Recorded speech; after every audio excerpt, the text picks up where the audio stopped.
In today's video, I'm going to teach you how to enable your account on the App Store in just 5 minutes. Whether your Apple ID or App Store account is currently disabled, or you need to enable it for any reason, this guide will walk you through exactly what you need to do.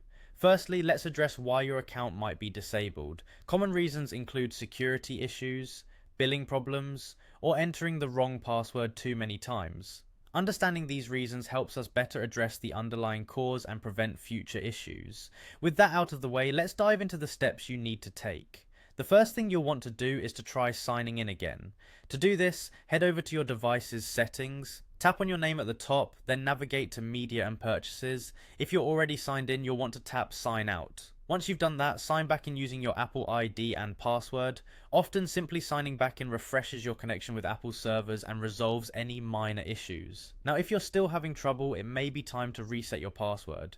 To reset your password, go to iforgot.apple.com. Follow the on-screen steps to reset your password. Apple will guide you through verifying your identity, and once that's done, you can create a new password. Remember, choosing a strong password is crucial for maintaining the security of your account.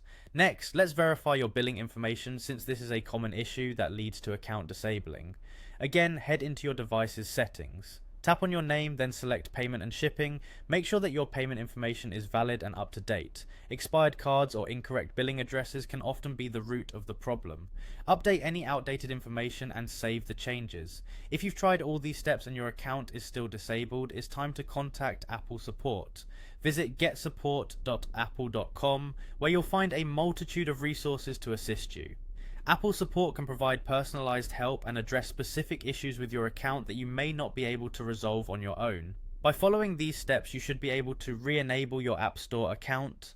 Making sure everything is up to date and correct will not only solve the current issue, but can also help prevent any future problems.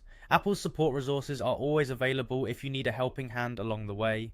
Thank you for watching, and I hope you found this guide helpful. Don't forget to like and subscribe for more tech tips and tutorials. Have a great day.